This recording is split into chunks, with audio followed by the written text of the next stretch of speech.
고린도전서 2장 8절에서 10절 우리 같이 읽습니다. 이 지혜는 이 세대의 통치자들이 한 사람도 알지 못하였나니 만일 알았더라면 영광의 주를 십자가에 못 박지 아니하였으리라. 기록된 바 하나님이 자기를 사랑하는 자들을 위하여 예비하신 모든 것은 눈으로 보지 못하고 귀로 듣지 못하고 사람의 마음으로 생각하지도 못하였다 함과 같으니라. 오직 하나님이 성령으로 이것을 우리에게 보이셨으니 성령은 모든 것 곧 하나님의 깊은 것까지도 통달하시느니라. 아멘. 고린도전서 15번째 시간입니다. 친히 나타내시기 위하여 가리신 하나님입니다. 우리가 지난 시간에 온전한 자들이 어떤 자들이며 왜 바울은 온전한 자들에게만 하나님의 지혜를 말했는지에 대해서 배웠습니다. 온전한 자들이라는 것은 어떤 자요? 어떻게 해서든지 죽은 자 가운데서 부활에 이르려 하는 자라고 말씀했죠. 그래서 죽은 자 가운데서 부활에 이르려고 하는 자들은 그리스도를 믿고 난 후에 끊임없이 자기가 부인되면서 주의 은혜만을, 하나님의 다시 살리시는 은혜만을 바라는 자로 마음이 낮아지는 자들을 말한 거예요. 그러니까 온전하다라는 것을 여러분들이 잘 그래서 제가 뭐라 그랬어요? 처음 사랑이라고 그랬죠. 처음 예수 그리스도를 믿을 때, 처음 내가 내 죄를 알고 정말로 그리스도의 십자가가 내 죄를 사하셔야만 내가 구원에 이를 수 있는 자라는 것을 깨달았던 그 처음 자리, 그걸 날마다 회복해 가는 것이 온전함이라고 그랬습니다. 그런데 어떻게 해요? 거기서 벗어나면 자꾸만 내 육체의 자랑들이 하나씩 드러나기 시작한다 그랬죠. 그래서 우리의 신앙생활은 잡초를 쳐내듯이 우리의 육체의 자랑들을 하나씩 제거해 가면서 어떻게 해요? 그 긍휼의 자리, 은혜의 자리, 처음 사랑의 자리, 거기에 거하는 것, 그게 온전함이다. 그게 죽은 자 가운데서 부활에 이르려는 거 아닙니까? 그렇죠.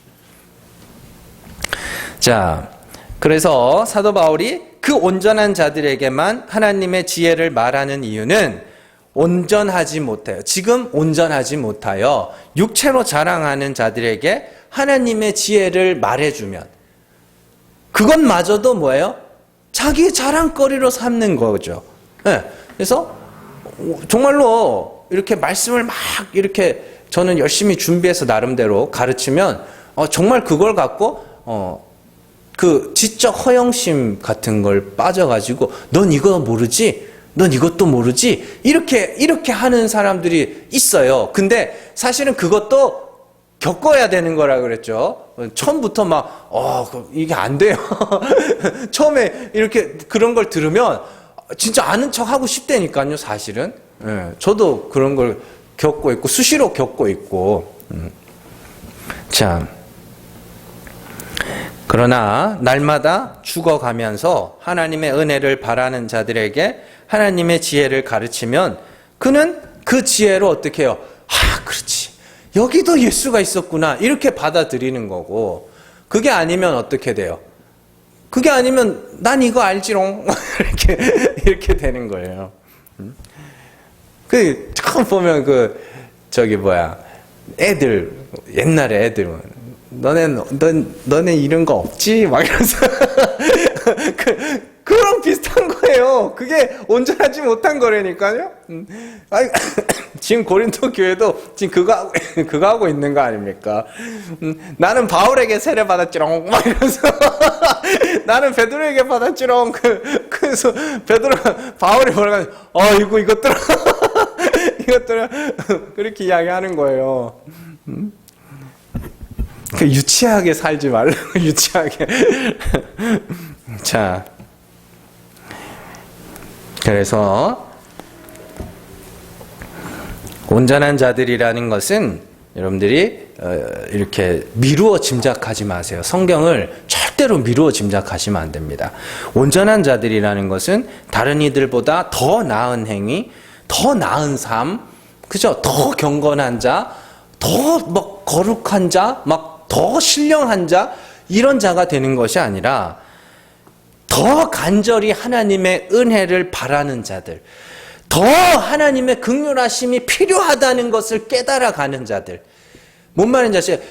더 예수 그리스도의 십자가가 더 필요한 자들.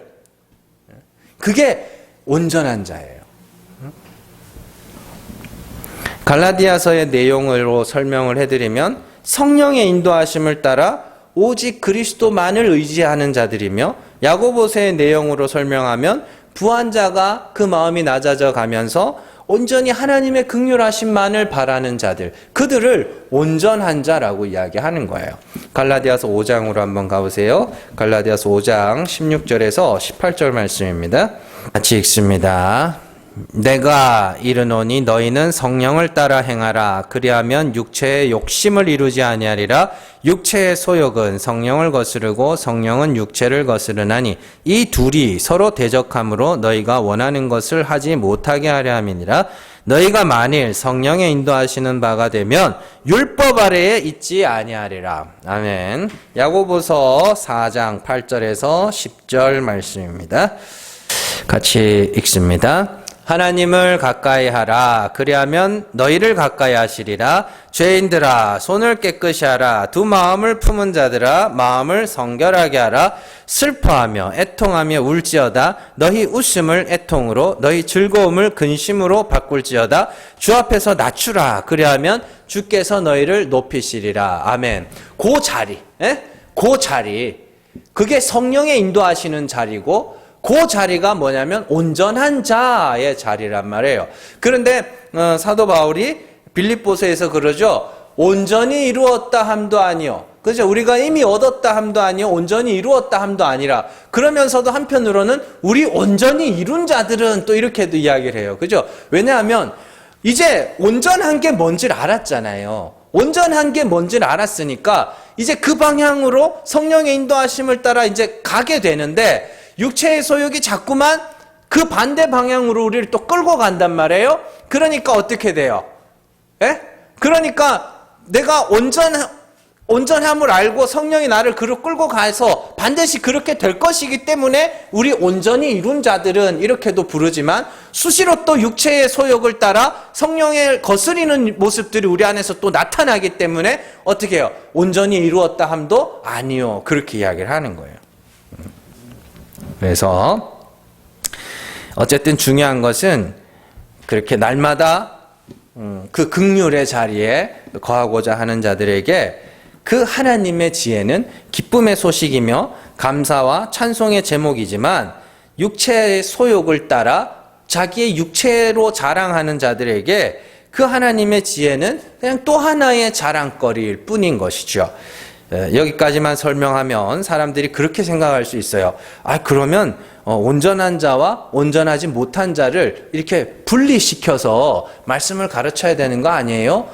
그래서 가톨릭에서는 실제로 세례받기 전에 받지 못한 사람들은 본 미사에 될 수 있으면 참석을 못하도록 합니다. 그래서 세례받기 전에는 이렇게 약간 뭐라 그럴까요? 레크레이션 비스무리하게 이렇게 편하게 예배를 드는, 그거를 개신교에서도 따온 거예요. 그래서 그걸 구도자 예배라고 이렇게 부르는 거거든요. 초신자들이 처음 와서 이제 적응할 수 있도록 하는 그런 프로그램 같은 건데, 어쨌든 그런 가톨릭에는 그런 분류가 일어나 있어요. 근데 사실은 그런 것도 그렇게 올바르다고 봐서는 안 돼요. 왜냐하면은 세례를 받는다고 해서 그 사람이 온전한 자가 되는 것도 아니고요. 또 오래 신앙생활을 한다고 해서 온전한 것도 아닙니다. 오래 신앙생활을 해서 더 육체의 소욕을 따라서 더 많은 자랑거리들을 품고 살아가는 자들이 엄청나게 많단 말이에요. 신앙생활을 시작한 지 얼마 안 됐다고 해서 온전하지 못한 것도 아니에요. 그러니까 결국에 판단은 누가 하는 거예요? 하나님이 하시는 거예요. 그래서 그냥 말씀을 가르치는 자들은 이거는 제 개인적인 거니까 모두가 다 온전하다고 생각하고 그냥 그렇게 전하는 것일 뿐이죠. 그렇게. 자, 또한 사도 바울이 빌립보서에서 말한 바와 같이 온전한 것 같다가도 온전하지 못할 때가 있고, 온전하지 못하다가도 또 온전할 때가 있고 그래요. 그래서 바울은 자신을 이야기하면서 어떻게 해요? 이미 얻었다 함도 아니요, 이루었다 함도 아니다. 그럼 뭐냐면 방향만 알 뿐 왔다 갔다 한다는 소리예요. 그래서 그 로마서 7장 같은데 내가 마음으로는 뭐 육체의 법을 뭐 이렇게 또 겉사람은 하나님의 법을 섬기노라 뭐 이렇게 나오잖아요. 그게 이 이야기라니까요. 자, 다만 하나님의 지혜를 전하면 어떤 이들은 그것으로 하나님의 은혜를 깨달을 것이고 어떤 이는 그 지식으로 자기 자랑하는 데 사용할 겁니다. 그러니 여러분들은 아는 것에서 그치면 안 된다 그랬어요. 아는 것은 반드시 뭐요? 됨으로 가야 돼요. 갈라디아서에서도 나옵니다. 됨. 우리가 아무것도 되지 못하여 놓고 된 줄로 여기지 말아라. 그렇게 이야기해요. 그러면 아는 건 반드시 됨이어야 되고 뭘 아는데요? 하나님이 죽은 자를 살리시는 분이심을 이제 알았잖아요. 그러면 우리가 반드시 뭘 해야 돼요? 죽은 자 가운데서 살아남을 얻기 위하여 날마다 그 죽음의 자리로 나가야 될 거 아닙니까? 그게 됨이라니까요. 그러니까 어떤 됨, 뭐 이상한 뭐 윤리적 도덕적인 착한 삶 그런 됨 말고요. 그렇게 내가 죽은 자 가운데서 살아남을 얻기 위하여 날마다 죽음의 자리, 나의 부인, 나는 정말 그리스도가 아니면 그저 죄인일 뿐이라는 그 됨의 자리로 나가는 자들에게는 반드시 거기서 나오는 뭐요? 변화들이 있다니까요. 그래서 제가 그걸 아까 전에도 천국살이라고 그랬던 거예요. 이 땅에서 하는 천국살이라고. 자, 그래서 죽은 자를 살리시는 하나님을 그리스도로 말미암아 믿게 되었으면 반드시 그 자리로 가야 돼요. 그게 됨이라니까요. 그러니까 아는 것에서 그치면 그냥 뭘 가르쳐줘도 그것만 넌 이것도 모르지, 넌 이것도 모르지 이렇게 가는 거고. 그럼 뭐 평생 그러다가 뭐 아무것도 되지 못하고 어떻게 해요 그게? 자, 그렇다면 중요한 것은 이제 바울이 온전한 자들에게만 가르쳐줬다는 그 하나님의 지혜가 뭐냐? 그걸 이제 오늘 말씀이 가르쳐주고 있어요. 첫 번째로 하나님의 지혜는 은밀한 것, 감추어졌던 것이라고 말합니다. 은밀하다라는 단어의 무스테리온, 이거는 비밀이라는 단어예요. 비밀.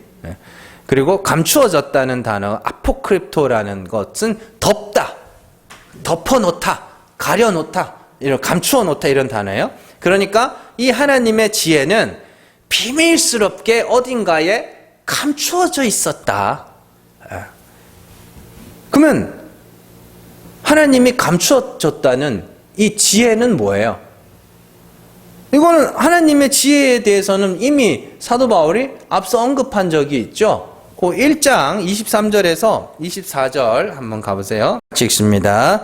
우리는 십자가에 못 박힌 그리스도를 전하니 유대인에게는 거리끼는 것이요 이방인에게는 미련한 것이로되 오직 부르심을 받은 자들에게는 유대인이나 헬라인이나 그리스도는 하나님의 능력이요 하나님의 지혜니라. 아멘. 앞에서 벌써 나왔네요. 하나님의 지혜가 뭐예요? 그리스도. 십자가에 못 박힌 예수. 그리스도. 그게 하나님의 지혜예요.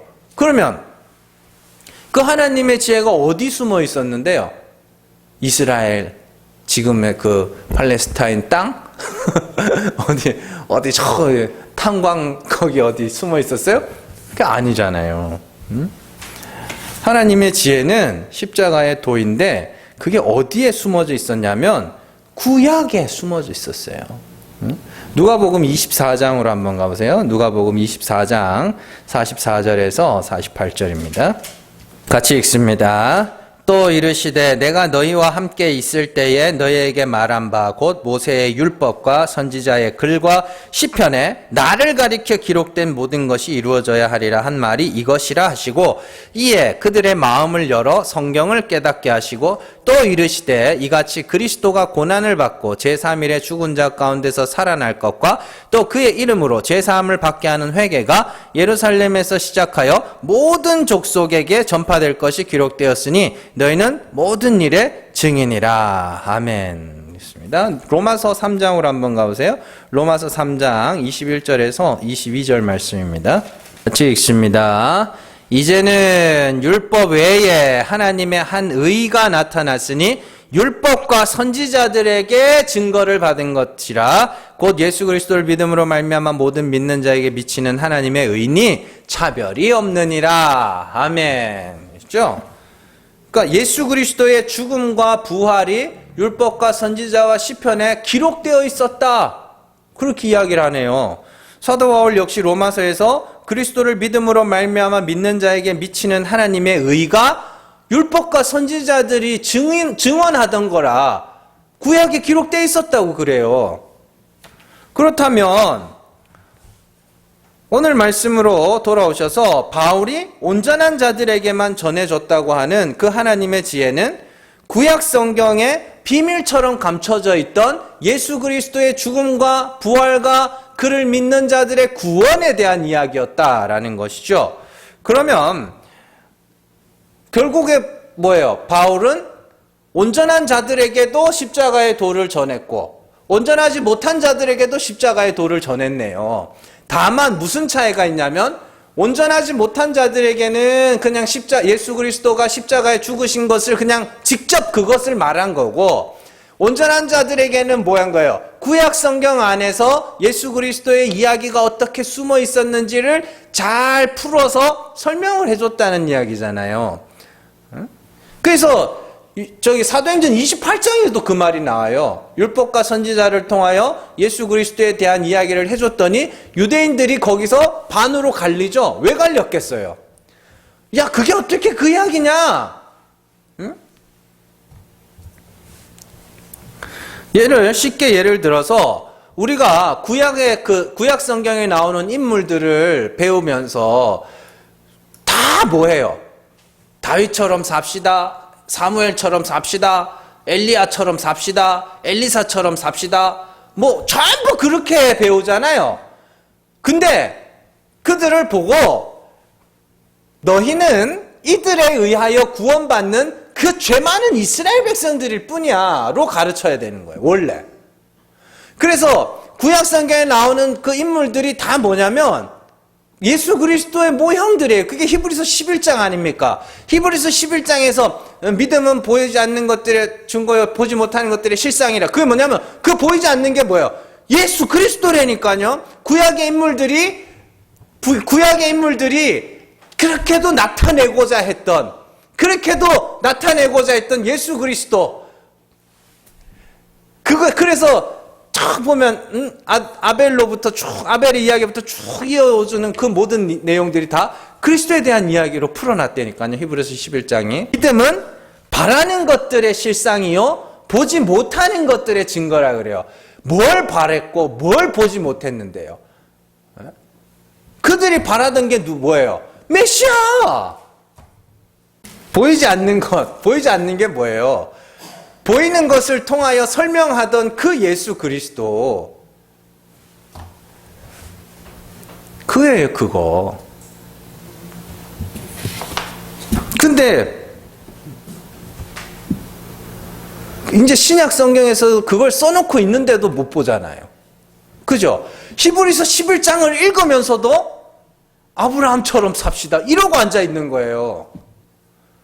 그를 통해 뭘 보라 그러는 거예요? 히브리서 기자가 그를 통해서 예수를 보라고 그러는 거예요. 히브리서 내용이 전부 그거라고요. 모세를 통하여 예수를 봐라. 천사를 통하여 예수를 봐라. 제사장을 통하여 예수를 봐라. 그리고 히브리서 11장으로 넘어와서 구약의 그 수많은 인물들이 다 예수의 이야기야. 그러면서 히브리서 11장이 어떻게 끝나요? 우리가 아니면 그들로 온전함을 얻지 못하게 된다. 왜요? 우리가 뭔데 그들이 우리를 통하여 온전함을 얻게 돼요? 우리가 그 인물들의 이야기를 은혜의 하나님과 죽은 자를 살리신 은혜의 하나님과 예수 그리스도의 이야기로 풀어주지 못하면 그건 그냥 아무것도 아닌 이야기가 돼버린다는 거예요. 그러죠. 그 이야기예요. 히브리서 11장 39절에서 40절입니다. 같이 읽습니다. 이 사람들은 다 믿음으로 말미암아 증거를 받았으나 약속된 것을 받지 못하였으니 이는 하나님이 우리를 위하여 더 좋은 것을 예비하였은즉 우리가 아니면 그들로 온전함을 이루지 못하게 하려 하심이라. 이렇게 돼 있어요. 이게 뭔 말인지 아시겠어요? 이제 더 좋은 게 뭔데요? 예수. 더 좋은 게 예수를. 히브리서에서 계속 그 더 좋은 거, 더 좋은 재물, 더 나은 제사장, 더 나은 선지자 계속 나오잖아요. 더 좋은 거. 예수라니까요. 근데 증거는 받았지만 약속된 것을 받지 못했다 그래요. 증거는 뭐예요? 증거는 보이지 않는 것들. 증거. 그걸 알만한 어떤 것. 그리스도를 알만한 어떤 것을 그들은 받았지만 진짜 그리스도는 못 받다는 소리예요. 근데 우리는 더 좋은 것, 약속된 것 이제 받았잖아요. 예수를. 그래서 예수를 알고 구약을 봤더니 아이고야, 이 전부 예수 그리스도의 이야기였구나. 이웃을 내 몸같이 사랑하라. 그게 최고의 계명이라며요.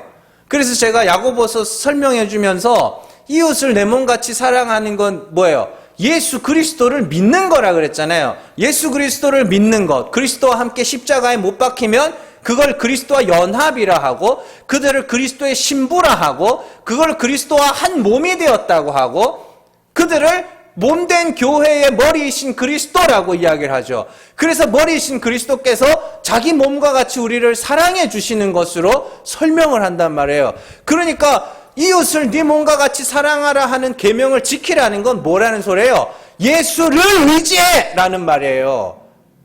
그렇게 풀어주면은 뭐라 그럴 거예요? 사람들이. 그걸 깨닫지 못한 자들은 뭔 말도 안 되는 소리야. 우리가 다른 사람 사랑하라는 소리지.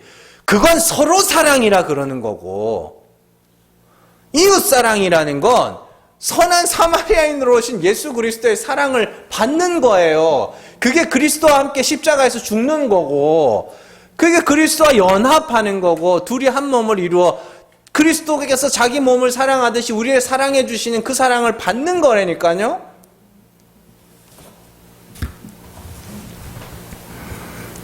그러니까 저는 전하는 것까지 저는 제가 할 건 여기까지. 그 다음은 하나님이 하시는 거예요. 진짜 귀 있는 자만 듣는 거죠.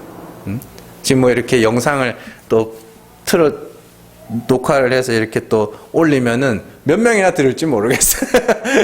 어쨌든 귀 있는 자만 들을 거예요. 자, 그리고 두 번째로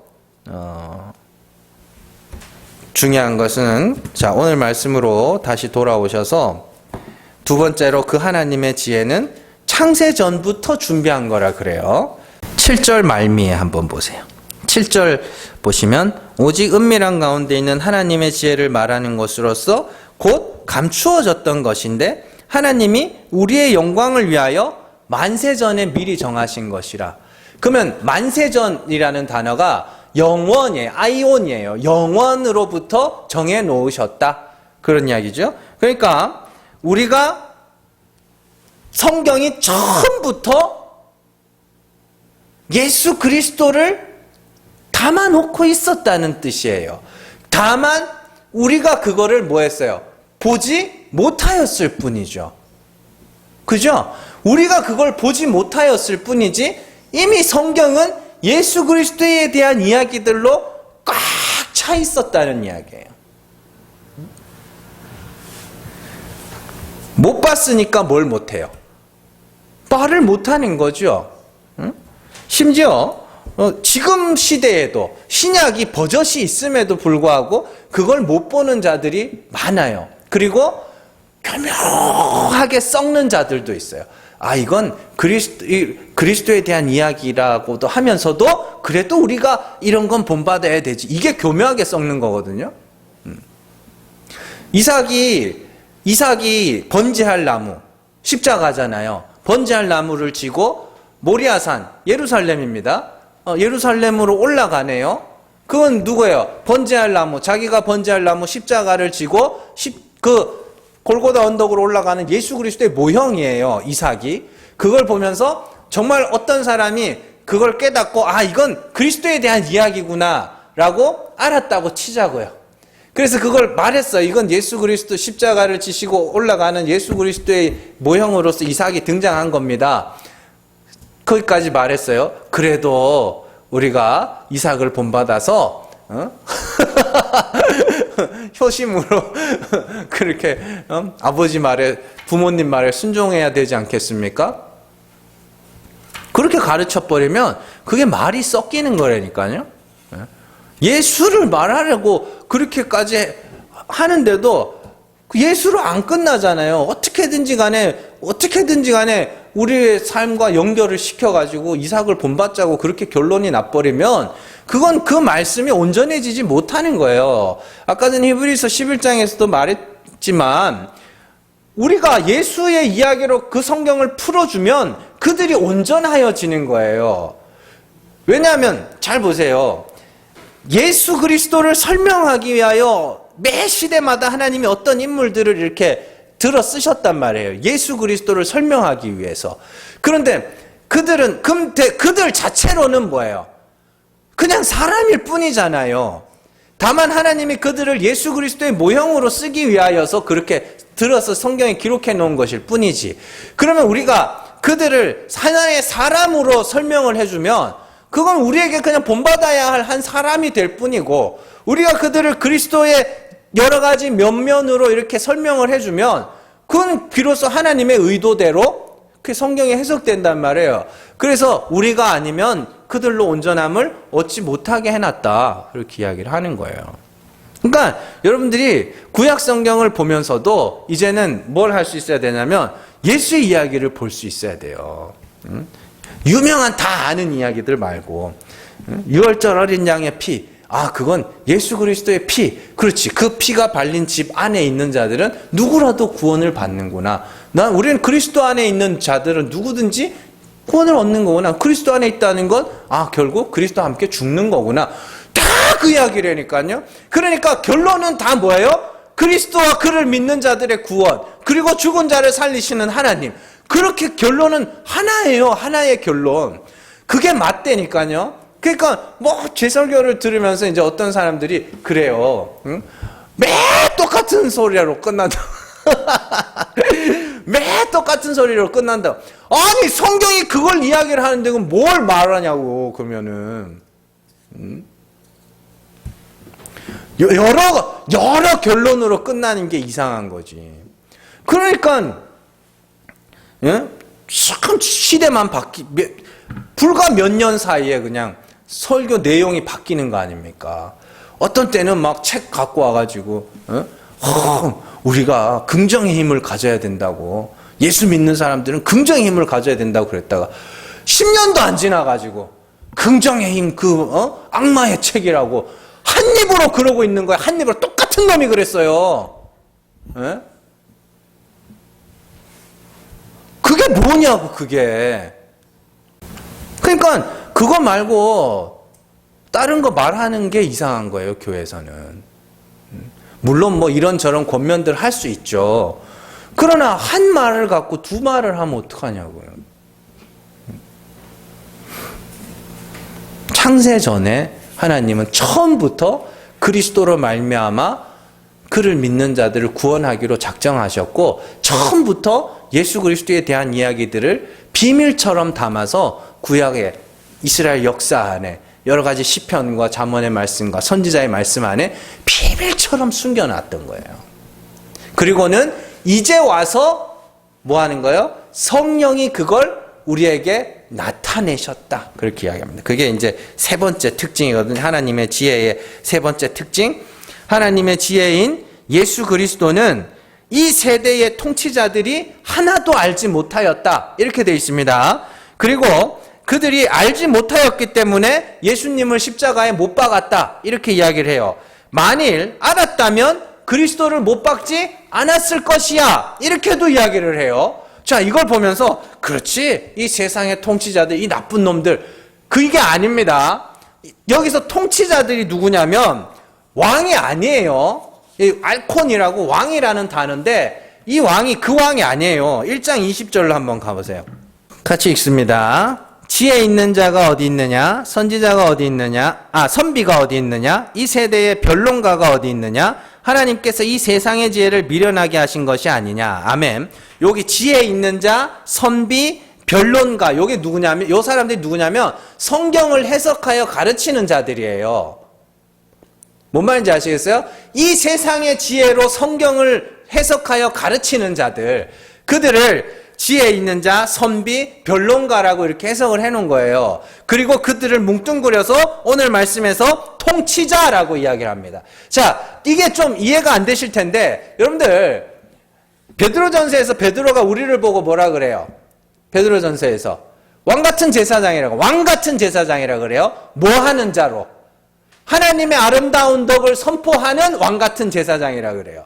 그 왕이라는 게 단순하게 다스리고 심판하고 이런 왕을 이야기하는 게 아니라 가끔씩 그 왕이 뭘로 사용되냐면 하나님이 어떠한 분인지를 말해주는 자로 사용될 때가 있어요. 통치자, 왕.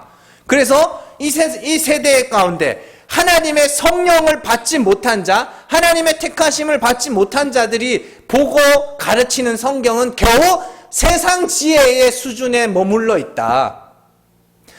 그래서 그 성경을 가르친다고 하는 자들에 의하여, 성경을 안다고 하는 자들에 의하여 예수가 죽었다. 맞잖아요. 예수님 누구한테 죽었어요? 로마 군사? 아니요. 유대인들에 의해서 죽었어요. 특히 누구에게? 유대 율법주의자들, 바리새인들, 서기관들, 사두개인들, 또 누구요? 대제사장들, 장로들, 요 사람들이 합심하여 예수를 죽였잖아요. 그들이 다 뭐하는 자들이에요? 말씀을 연구하여 가르치는 자들이라니까요. 그들이 아무도 예수를 못 알아봤다는 것은 뭐냐? 하나님이 가르쳐 주시기 전에 아무도 그리스도를 믿을 자가 없다라는 이야기를 증명을 해 주신 거란 말이에요. 그걸. 뭔 말인지 아시겠어요? 지금 바울이 1장부터 계속 해오는 이야기가 뭐예요? 십자가의 도가 어떻게 해요? 미련한 자들, 멸망받는 자들에게는 미련한 것이고 구원받는 자들에게는 하나님의 능력이고, 그리스도의 십자가가 어떻게 해요? 유대인에게는 거리끼는 것이고 이방인에게는 미련한 것이지만 부르심을 받은 자들, 택하심을 받아 부르심을 받은 자들에게는 하나님의 능력이 하나님의 지혜다. 유대인이나 헬라인이나. 그러니까 이게 뭐냐면 그 십자가의 도라는 것이 택하심 밖에 있는 멸망당하는 자들은 그걸 들어도 듣지 못하고 보아도 보지 못하고, 심지어 그게 구약 성경에 담겨져 있었는데도 그걸 알아보지 못하였고, 눈앞에 나타나서 막 돌아다니고 있는데, 예수님이 막 돌아다니고 있는데도 성경을 안다고 하는 자들이 그 예수를 못 알아봤다. 그 정도로 예수 그리스도의 십자가의 도라는 것은 어떻게 해요?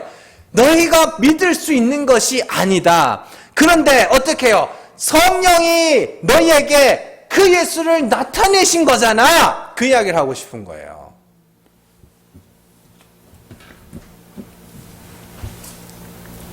그 이야기예요, 오늘 말씀이. 그래서 9절에 기록된 바 하나님이 자기를 사랑하는 자들을 위하여 예비하신 모든 것은 눈으로 보지 못하고 귀로 듣지 못하고 사람의 마음으로 생각하지도 못하였다. 그러면 하나님이 자기를 사랑하는 자들을 위하여 예비하신 모든 것이 뭐예요? 예수라니까요. 예수 그리스도는 보아도 보지 못하고 들어도 듣지 못해야 맞는 거예요. 왜? 택하신 자들에게만 나타내셔야 되기 때문에. 그래서 10절에 보면 오직 대신에 오직 지우고 그러나로 바꿔야 돼요. 이 접속사 대인데 오직이라는 뜻이 없어요. 그러나예요. 한번 보세요. 기록된 바 하나님이 자기를 사랑하는 자들을 위하여 예비하신 모든 것은 눈으로 보지 못하고 귀로 듣지 못하고 사람의 마음으로 생각하지도 못하였다 함과 같으니라. 그렇지요. 듣지도 못하고 보지도 못하고 생각지도 못한 것과 같이 통치자들, 말씀을 안다고 하던 자들이 어떻게 해요? 예수 그리스도를 못 알아봤어. 그러나 하나님이 성령으로 이것을 우리에게 보이셨으니가 아니라 나타내셨으니에요. 자, 이게 보시면은 그 위에 7절에 보시면 은밀한 가운데 있는 하나님의 지혜를 말하는 것으로서 곧 감추어졌던 것이네. 감추어졌던 것인데 이게 뭐냐면 아포크립토예요. 아포크립토, 덮다, 감싸다 이런 단어거든요. 아포크립토고 10절에 성령으로 이것을 우리에게 보이셨으니 이게 아포칼립토예요. 아포크립토, 아포칼립토 이렇게 이게 비슷하죠? 덮는 걸 아포크립토, 덮은 걸 벗겨내는 걸 아포칼립토. 그래서 그러면 한번 보세요. 구약 성경 안에 예수 그리스도가 덮여져 있었어요. 그래서 하나님이 덮어져 있었어요. 그래서 사람들이 아무도 못 알아봤어요. 예수님이 왔는데도 아무도 못 알아봤어요. 근데 성령이 각 사람에게 임하자 그 덮였던 것들이 벗겨지기 시작하는 거예요. 뭔 말인지 아시겠죠? 그러니까 성령 받은 자들에게는 성경이 예수의 이야기로 보이는 게 맞아요. 그게 맞아요. 구약이, 신약 말고 구약이 그리스도의 이야기로 풍성한 책으로 보여야 맞는 거라니까요, 그게. 그걸 율법책으로, 윤리 도덕책으로 그렇게 읽히다가 어느 순간, 이거 예수 이야기 아니야? 네, 그게 맞아요. 근데 재밌는 게 신약 성경 강의할 때는 예수 이야기 하다가 구약 성경 강의하면 누구 본받자 이렇게 간다니까요.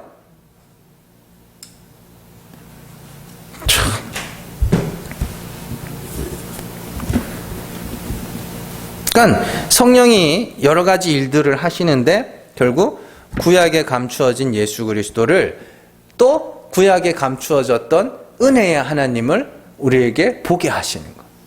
네, 그렇게 되는 거죠. 그러면 바울의 말을 요약하면 바울이 온전한 자들에게 가르쳐줬다는 하나님의 지혜는 구약의 비밀처럼 감추어져 있던 예수 그리스도의 죽음과 부활에 대한 내용이었다는 거죠. 그렇죠? 그리고 우리가 가장 잘 아는 이사야 53장의 내용이나 창세기에 등장하는 여자의 후손. 여자의 후손 누구예요? 예수 그리스도. 그죠? 여자의 후손 이야기나 6월절 어린 양의 이야기나 사사들의 이야기나 다윗과 솔로몬과 역대 왕들의 이야기들이나 또 선지서에 기록되어 있는 많은 예언의 말씀들과 또 뭐예요? 시편에 기록되어 있는 다윗의 이야기. 특히 다윗의 시편에서 계속해서 반복해서 나오는 게 죽겠다 하다가 살았다 하는 그런 이야기들이거든요. 그래서 사도행전에서 베드로가 오순절날 설교할 때 그 말씀을 인용하죠. 내가 수월에 있을 때, 그죠? 나를 썩지 않게 하셨다. 그런 말씀들을 인용하면서 분명히 우리 조상 다윗은 그 묘가 있어. 어떻게 해요? 거기에서 반드시 시체가 이미 썩었는데 왜 이런 말을 했겠느냐? 다윗이 선지자다.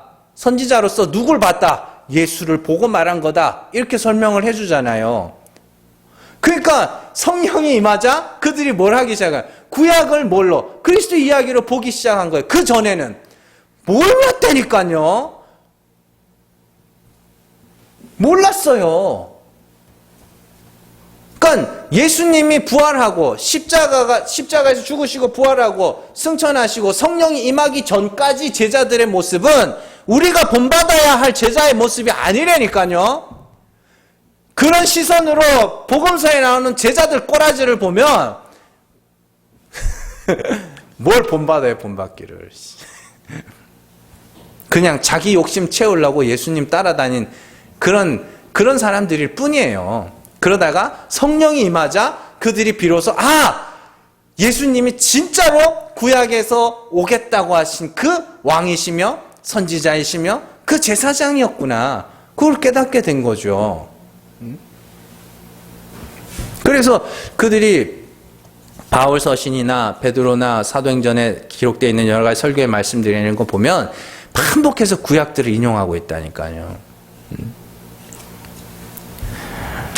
자, 여러분들 그리스도 하나님의 지혜 그건 창세전부터 하나님이 준비하고 계셨고 구약 성경 안에 비밀처럼 감춰두셨다가 오늘날 우리에게 그 감추어졌던 것들을 이렇게 벗기셔서 우리에게 나타내 주셨어요.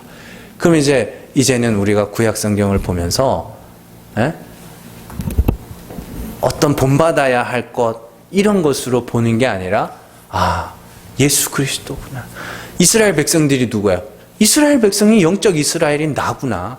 이스라엘 백성들 구약에서 뭐 했어요? 매 죄만 지었잖아요. 매 죄를 지음에도 불구하고 하나님이 그들을 위하여 구원자를 세워 구원하시는 이야기들로 풍성하게 구약성에 그렇게 보이게 되는 거예요. 잘 기억하시고 정말로 그걸 뭐라 하냐면 그리스도에게 미쳤다 그러는 거예요.